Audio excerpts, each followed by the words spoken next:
প্রিয় শিক্ষার্থীবৃন্দ, কেমন আছো সবাই? আশা করি যে যেখানেই আছো সুস্থ আছো, নিরাপদে আছো, ভালো আছো। তোমাদের সবাইকে তোলারাম কলেজ অনলাইন ক্লাসে স্বাগতম জানাচ্ছি। আমি নাজিয়া শারমিন হক, প্রভাষক অর্থনীতি বিভাগ, সরকারি তোলারাম কলেজ, নারায়ণগঞ্জ। আজকে তোমাদেরকে আমি যে চ্যাপ্টারটা পড়াবো সেটা হচ্ছে অর্থের লেনদেন সংক্রান্ত পরিমাণ তত্ত্ব। এটা হচ্ছে সামষ্টিক অর্থনীতি, তোমাদের অর্থনীতি তৃতীয় পত্রের অধ্যায়, নতুন একটা অধ্যায় দিয়ে আজকে শুরু করব, অর্থের লেনদেন সংক্রান্ত পরিমাণ তত্ত্ব। আজকে এই চ্যাপ্টারে যেটা মোস্ট ইম্পর্টেন্ট টপিকস সেটা দিয়ে আমি আজকের ক্লাসটা শুরু করছি। অর্থের পরিমাণ তত্ত্বের ফিশারি ও ভাষ্য। ঠিক আছে, ফিশারি ও ভাষ্য সম্বন্ধে আমরা পড়ব। তার আগে আমরা ফিশারের সমীকরণ নিয়ে একটু আলোচনা করি। ফিশারের সমীকরণ 1911 সালে মার্কিন অর্থনীতিবিদ আরভিং ফিশার তার গ্রন্থ the purchasing power of money, তার গ্রন্থটা কি? 1911 সালে মার্কিন অর্থনীতিবিদ আরভিং ফিশার তার একটা গ্রন্থ, তার প্রকাশিত গ্রন্থ দ্য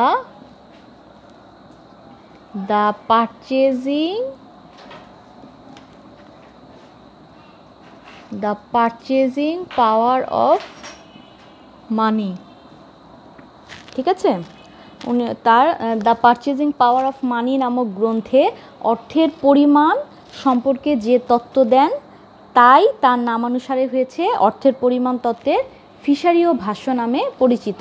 আমি আবার বলছি, 1911 সালে মার্কিন অর্থনীতিবিদ আরভিং ফিশার তার একটা গ্রন্থ the purchasing power of money নামক গ্রন্থে তিনি অর্থের পরিমাণ সম্পর্কে যে ধারণা দেন সেটাই হচ্ছে তার অর্থের পরিমাণ সংক্রান্ত ফিশারি ও ভাষ্য নামে পরিচিত।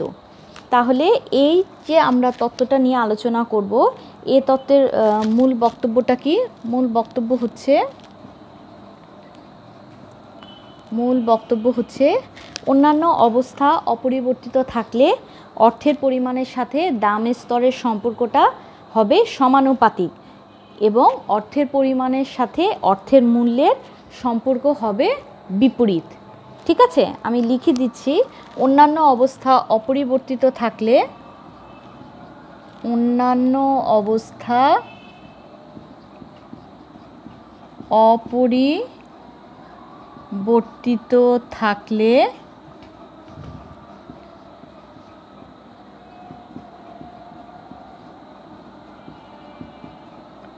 অর্থের পরিমাণের সাথে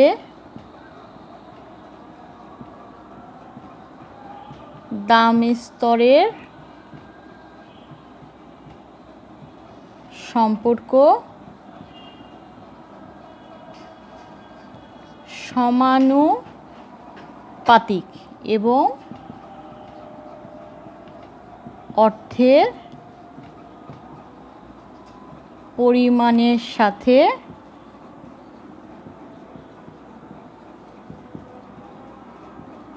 অর্থের মূল্যের সম্পর্ক হবে বিপরীত। ওকে, মূল বক্তব্যটা কি? অন্যান্য অবস্থা অপরিবর্তিত থাকলে অর্থের পরিমাণের সাথে দাম স্তরের সম্পর্ক হবে সমানুপাতিক এবং অর্থের পরিমাণের সাথে অর্থের মূল্যের সম্পর্ক হবে বিপরীত। অর্থাৎ আমরা যদি একটা উদাহরণের সাহায্যে যদি বলি, অর্থের পরিমাণ, মনে করো অর্থের পরিমাণ বেড়ে দ্বিগুণ হলো, অর্থের পরিমাণ বেড়ে আমার যদি দ্বিগুণ হয় তাহলে সেক্ষেত্রে দাম স্তরের হবে কি? আমার দ্বিগুণ হবে, কিন্তু অর্থের মূল্য কমে হবে অর্ধেক। আবার মনে করো অর্থের পরিমাণ আমার যদি কমে অর্ধেক হয়ে গেল, তাহলে সেক্ষেত্রে কি হবে? দামের স্তরও কমে আমার অর্ধেক হবে, কিন্তু আমার অর্থের মূল্য বেড়ে কি হবে? দ্বিগুণ হয়ে যাবে। ঠিক আছে, অর্থাৎ আমাদের এই কথাই, এই মূল বক্তব্যটা হচ্ছে এটাই, যে অন্যান্য অবস্থা অপরিবর্তিত থাকা অবস্থায় অর্থের পরিমাণের সাথে দামের স্তরের সমানুপাতিক একটা সম্পর্ক বা সমমুখী সম্পর্ক, আর অর্থের পরিমাণের সাথে অর্থের মূল্যের একটা বিপরীতমুখী সম্পর্ক বিদ্যমান থাকবে। ঠিক আছে, এখন মূল বক্তব্য, আমরা মেইন আলোচনায় যাওয়ার আগে আমরা কিছু অ্যাজাম্পশন ধরে নেব, অনুমিত শর্ত, যেটাকে আমরা বলবো অনুমিত শর্ত। মূল আলোচনায় যাওয়ার আগে আমরা কতগুলো অ্যাজাম্পশন ধরে নেব। যেমন কি, যেমন হচ্ছে এখানে কি অর্থ শুধুমাত্র বিনিময়ের মাধ্যম হিসেবে ব্যবহৃত হবে। তারপরে বলা হয়েছে অর্থের চাহিদা সৃষ্টি হবে কি নগদ লেনদেনের জন্য, নগদ লেনদেন করার জন্য।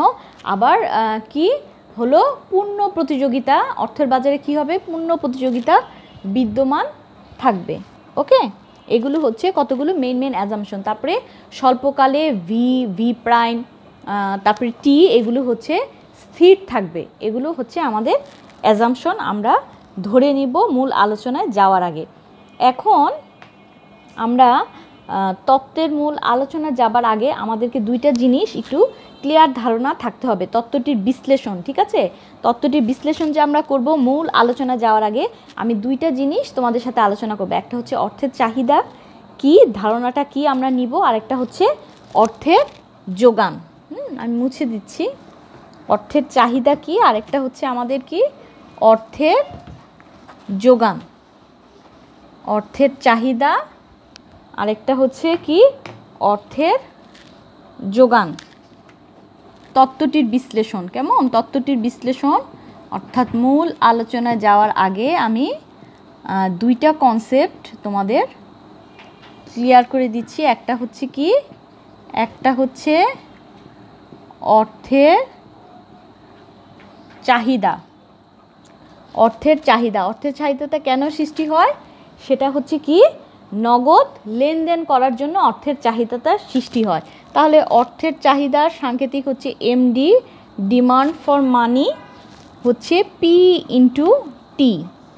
এক্ষেত্রে এমডিটা হচ্ছে ডিমান্ড ফর মানি, এটা হচ্ছে অর্থের চাহিদা, পি হচ্ছে দাম স্তর, টি হচ্ছে ক্রয় বিক্রয়যোগ্য,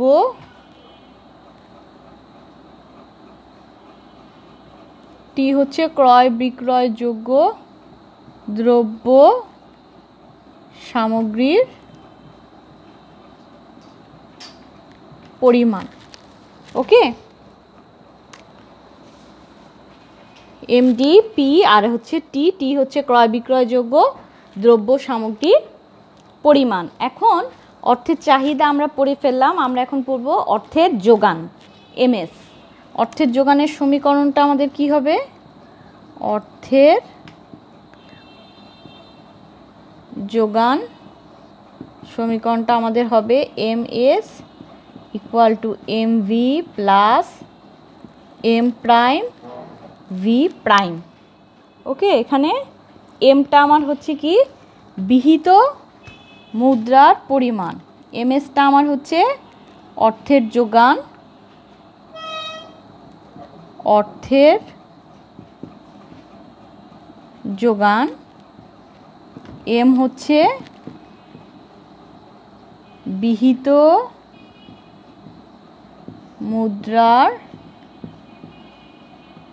পরিমাণ, এম প্রাইম হচ্ছে বিহিত মুদ্রার প্রচলন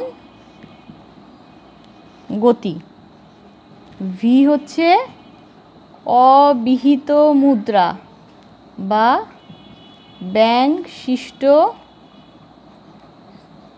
ব্যাংকশিষ্ট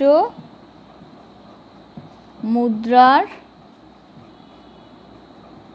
পরিমাণ, ভি প্রাইমটা হচ্ছে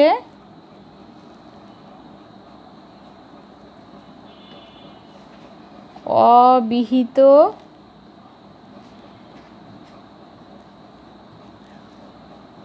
মুদ্রার প্রচলন গতি। ওকে,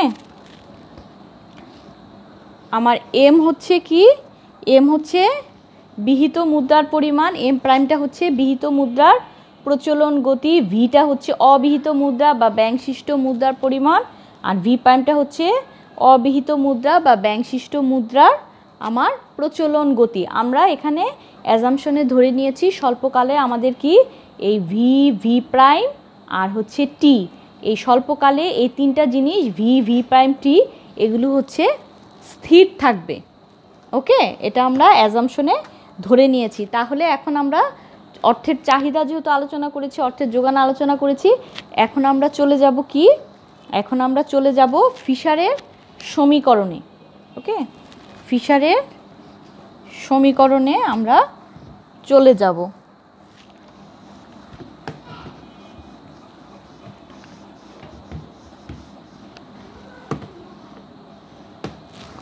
ফিশারের সমীকরণ,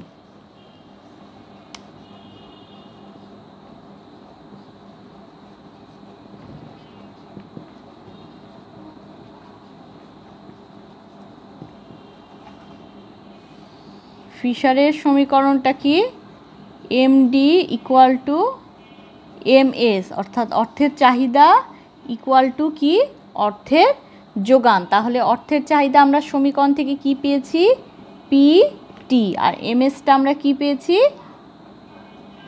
MV plus M prime V prime. এখান থেকে আমরা পিটা বের করব, দাম স্তরের মানটা বের করব। তাহলে MV plus M prime V prime divided by T, এই হচ্ছে আমার ফিশারের সমীকরণ। এখানে আমরা বলবো আমাদের স্বল্পকালে ভি, ভি প্রাইম, টি স্থির থাকবে। যদি আমাদের স্বল্পকালে ভি, ভি প্রাইম, টি এই তিনটা জিনিস যদি স্থির থাকে তাহলে আমাদের কি হবে, তাহলে আমাদের হবে স্থির থাকলে অর্থের পরিমাণের সাথে দাম স্তরের কি সমানুপাতিক সম্পর্ক, কিন্তু অর্থের পরিমাণের সাথে অর্থের মূল্যের সম্পর্কটা হচ্ছে বিপরীত। অর্থাৎ আমার কি হবে, অর্থের পরিমাণ বাড়লে দামের স্তর বাড়বে কিন্তু অর্থের মূল্য কমবে। আবার অর্থের পরিমাণ যদি কমে তাহলে সেক্ষেত্রে দামের স্তর কমবে কিন্তু অর্থের মূল্য কি হবে, বাড়বে। তাহলে আমরা বলতে পারি যে তিনটা জিনিস ভি, ভি প্রাইম, টি এই তিনটা জিনিস যদি স্থির থাকে তাহলে সেক্ষেত্রে কী হবে, অর্থের পরিমাণের সাথে দামের স্তরের সমানুপাতিক সম্পর্ক বজায় থাকবে এবং অর্থের পরিমাণের সাথে আমাদের কি অর্থের মূল্যের সম্পর্কটা হবে বিপরীত। ওকে, এখন যদি তোমাদের আরও ধারণাটা ক্লিয়ার হবে যে আমি যদি একটা গাণিতিক উদাহরণ দিই, অর্থাৎ ম্যাথমেটিক্যাল এক্সাম্পল যদি দিই, তাহলে আমার মনে হয় আমাদের ধারণাটা আরও ক্লিয়ার হবে। ঠিক আছে, গাণিতিক উদাহরণের সাহায্যে আমরা ব্যাখ্যা দিব, গাণিতিক উদাহরণের সাহায্যে ব্যাখ্যা দিব।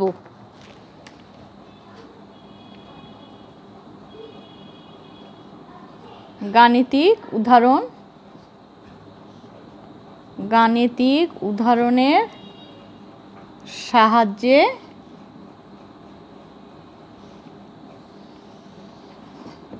ব্যাখ্যা। এম 100 মনে করি, এম 100, এম প্রাইম হচ্ছে 50, ভি, ভি প্রাইম আর হচ্ছে টি 10, 5, 10। ওকে, আমরা এই উদাহরণগুলো নিলাম, M, M prime, V, V prime আর হচ্ছে টি। আমাদের সমীকরণটা কি, ফিশারের সমীকরণটা কি ছিল, পি ইকুয়াল টু, আমাদের ফিশারের সমীকরণটা ছিল P equal to M V plus M prime V prime divided by T. তাহলে এখন এই সমীকরণে আমরা কি করব, এই সমীকরণে আমরা জাস্ট মানগুলো বসাবো। এম এর মান কত, 100 ইন্টু ভি কত, 10, এম প্রাইম কত, 50, ভি প্রাইম কত, 5, টি কত, 10। তাহলে 1000, তাহলে 1250 ডিভাইডেড বাই 10, তাহলে 0 0 কাটা হবে হচ্ছে 125। এখন যদি আমরা আমাদের কি হয়, অর্থের পরিমাণ আমাদের যদি দ্বিগুণ হয়ে যায় তাহলে সেক্ষেত্রে আমরা কি হবে, অর্থের পরিমাণ আমরা হচ্ছে এম প্লাস এম প্রাইম, এতটুকু হচ্ছে অর্থের পরিমাণ। এখন আমরা যদি মনে করি আমাদের অর্থের পরিমাণটা দ্বিগুণ হয়ে গেল, তাহলে এই জিনিসগুলো স্থির থাকবে, ভি ভি প্রাইম টি আগের মতোই থাকবে, অর্থের পরিমাণটা জাস্ট দ্বিগুণ হবে অর্থাৎ ডাবল হবে। এম তাহলে হয়ে যাবে 100 ইন্টু 2 কত হবে 200, এম প্রাইম কত হবে 50 ইন্টু কত 2, এটা হবে কি 100। তাহলে অর্থের পরিমাণ যদি দ্বিগুণ হয়, অর্থের পরিমাণ দ্বিগুণ হলে আমরা কি পাবো, এম হয়ে যাবে আমাদের 200, এম প্রাইম হয়ে যাবে আমাদের 100, আর এই জিনিসগুলো ঠিকই থাকবে, ভি ভি প্রাইম আর হচ্ছে টি 10 5 10। তাহলে এখন সমীকরণে আমরা বসাই M V plus M prime V prime divided by T. M কত 200, ভি কত 10, এম প্রাইম কত 100, ভি প্রাইম কত 5, টি হচ্ছে 10, 2500, নিচে হচ্ছে 10। তাহলে কত হবে আমাদের 2500 ডিভাইডেড বাই 10, 0 0 কাটাকাটি চলে গেলে আমাদের থাকবে কত 250। তাহলে এখানে আমরা দেখতে পাচ্ছি অর্থের পরিমাণ আমাদের দ্বিগুণ যদি হয়ে যায় তাহলে আমাদের দামের স্তরও হবে দ্বিগুণ হয়ে যাবে।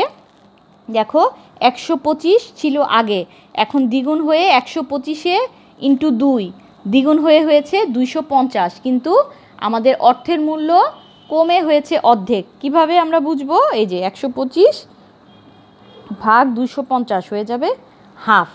তাহলে আমরা দেখতে পাচ্ছি যে এম প্লাস এম প্রাইম, আমরা কি দেখতে পাচ্ছি, এম প্লাস এম প্রাইম দ্বিগুণ হওয়ায় আমাদের কি হয়েছে, দামের স্তর দ্বিগুণ হয়েছে, কিন্তু অর্থের মূল্য হয়েছে আমাদের কি অর্ধেক।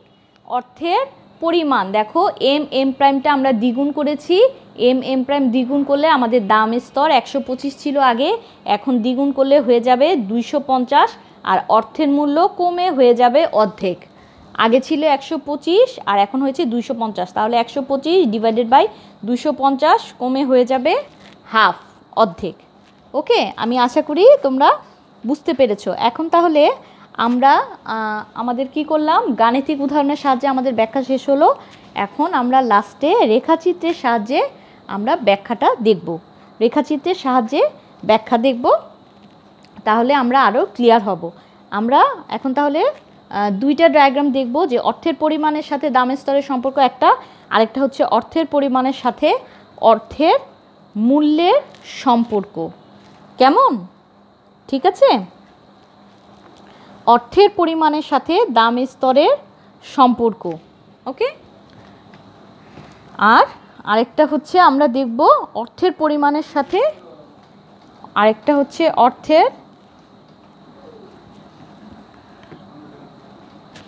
অর্থের পরিমাণের সাথে অর্থের মূল্যের সম্পর্ক।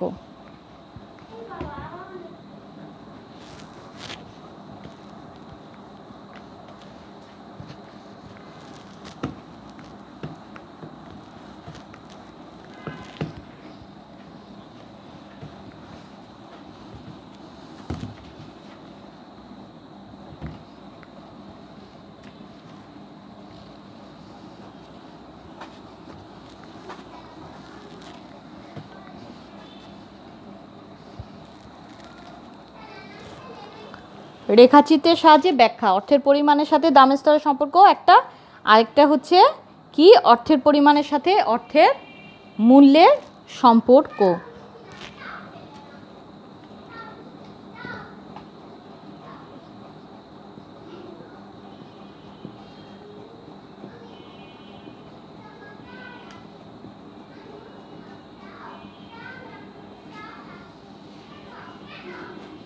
রেখাচিত্রের সাহায্যে ব্যাখ্যা, একটা হচ্ছে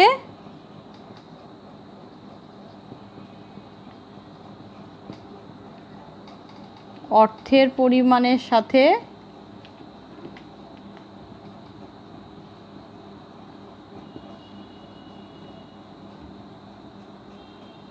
দাম স্তরের সম্পর্ক। ওকে, অর্থের পরিমাণের সাথে দাম স্তরের সম্পর্কটা আমাদের কেমন হবে? এখানে হচ্ছে এম প্লাস এম প্রাইম অর্থের পরিমাণ, আরেকটা হচ্ছে দাম স্তর।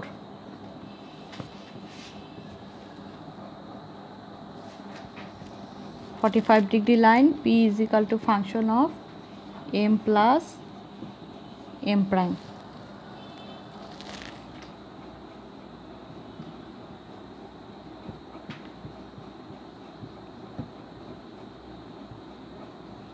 অর্থের পরিমাণ, আমার দাম স্তর যদি P1 হয় আর P2 হয়, P1 হলে আমার অর্থের পরিমাণ হবে M1, দাম স্তর বেড়ে আমার এখন হয়ে গেল P2, তাহলে অর্থের পরিমাণও আমার অর্থের পরিমাণ, ঠিক আছে। অর্থের পরিমাণের সাথে দাম স্তরের সম্পর্ক, প্রথমে প্রাথমিক অবস্থায় অর্থের পরিমাণ আমার ছিল M1, সেক্ষেত্রে আমার দাম স্তর ছিল P1। এখন আমার অর্থের পরিমাণ M1 থেকে বেড়ে হয়ে গেছে M2, তাহলে সেক্ষেত্রে আমার দাম স্তরও বেড়ে হয়ে গেছে কি P1 থেকে বেড়ে হয়ে গেছে P2। এখানে P equal to function of M plus M prime, এই টোটাল M প্লাস M প্রাইমটাই আমার হচ্ছে অর্থের পরিমাণ। তাহলে রেখাচিত্রের সাহায্যে রেখাটা যেহেতু সমমুখী বা সমানুপাতিক সম্পর্ক, এজন্য কার্ভটা আমার কি 45 ডিগ্রি লাইন। ওকে, তাহলে আমি কিভাবে ব্যাখ্যা করব? অর্থের পরিমাণের সাথে দামের স্তরের সম্পর্কটা সমানুপাতিক। আমরা দেখতে পাচ্ছি যখন আমার প্রাথমিক অবস্থায় অর্থের পরিমাণ ছিল M1, তখন আমার দামের স্তর ছিল প্রাথমিক অবস্থায় P1। অর্থের পরিমাণ আমার M1 থেকে বেড়ে হয়ে গেছে M2, সেক্ষেত্রে আমার দাম স্তরটাও P1 থেকে বেড়ে হয়ে গেছে P2। তাহলে আমরা দেখতে পাচ্ছি যে অর্থের পরিমাণের সাথে আমাদের দাম স্তরের একটা কি সমানুপাতিক একটা সম্পর্ক বিরাজ করছে, পজিটিভ একটা রিলেশন বিরাজ করছে। এখন তাহলে আমি দ্বিতীয় ডায়াগ্রামে চলে যাব। দ্বিতীয় ডায়াগ্রামটা আমাদের হচ্ছে অর্থের পরিমাণের সাথে অর্থের মূল্যের সম্পর্ক। অর্থের পরিমাণের সাথে আমরা দেখব আমাদের অর্থের মূল্যের সম্পর্ক।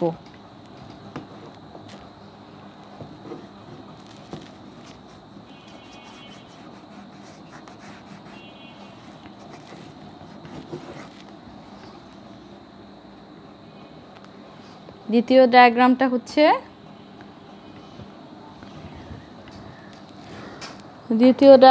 হচ্ছে অর্থের পরিমাণের সাথে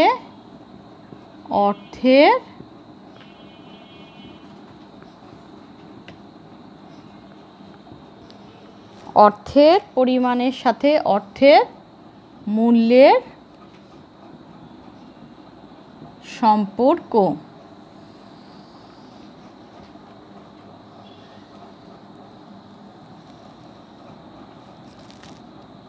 M প্লাস M প্রাইম, এটা হচ্ছে অর্থের পরিমাণ,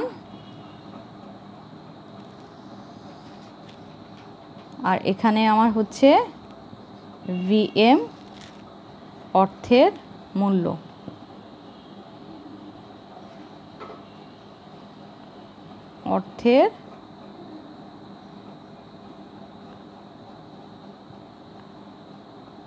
অর্থের মূল্য M প্লাস M প্রাইম, এটা হচ্ছে অর্থের পরিমাণ। ভূমি অক্ষে হচ্ছে অর্থের পরিমাণ, লম্ব অক্ষে হচ্ছে আমার কি অর্থের মূল্য। এই রেখাটা হচ্ছে VM equal to function of M plus M prime. VM1 VM2, এটা হচ্ছে M1, এটা হচ্ছে M2। তাহলে আমরা এখানে দেখি যে কি সম্পর্ক, আমরা অর্থের পরিমাণের সাথে অর্থের মূল্যের সম্পর্কটা কেমন হবে, বিপরীতমুখী হবে। দেখো প্রাথমিক অবস্থায় আমাদের অর্থের পরিমাণ হচ্ছে M1 যখন ছিল, তখন আমাদের অর্থের মূল্যটা ছিল VM1। যখন আমাদের অর্থের পরিমাণটা M1 থেকে বেড়ে M2 হয়েছে, তখন আমার অর্থের মূল্যটা কমে হয়েছে VM1 থেকে কমে হয়েছে VM2। তাহলে আমরা দেখতে পাচ্ছি যে অর্থের পরিমাণের সাথে অর্থের মূল্যের সম্পর্কটা বিপরীতমুখী। এই কারণেই কিন্তু গ্রাফটা বাম থেকে ডান দিকে নিম্নগামী হয়েছে। আর গ্রাফটা এখানে আমি দিয়েছি VM = function of M + M prime, অর্থাৎ অর্থের পরিমাণের সাথে আমার অর্থের মূল্যের সম্পর্কটা এই ফাংশন দ্বারা প্রকাশ পাচ্ছে। আর রেখাতে আমরা দেখতে পাচ্ছি যে অর্থের পরিমাণ বাড়লে আমাদের অর্থের মূল্যটা কি হয়, কমে। ঠিক আছে, তাহলে এ পর্যন্তই থাকলো। বইতে সমালোচনা আছে, কিছু পয়েন্ট আছে, ওগুলো তোমরা বই থেকে দেখে নেবে, 2-3টা মেইন পয়েন্ট দিলেই হবে। তাহলে আশা করি যে আমাদের অর্থের পরিমাণ তত্ত্বের ফিশারি ও ভাষ্যটা আমি আজকের ক্লাসে মোটামুটি তোমাদেরকে বোঝাতে পেরেছি, কভার করতে পেরেছি। বাকিটা বইতে একটু রিডিং পড়লেই তোমরা আশা করি তোমাদের আয়ত্তে এসে যাবে। এই টপিক্সটা যেহেতু খুবই গুরুত্বপূর্ণ, এজন্য আমি এই টপিক্সটা দিয়ে এই চ্যাপ্টারটা আগে শুরু করলাম। তাহলে সবাই ভালো থাকো, সুস্থ থাকো, নিরাপদে থাকো, এই প্রত্যাশা করে আজকের ক্লাস আমি এখানেই শেষ করছি। আল্লাহ হাফেজ।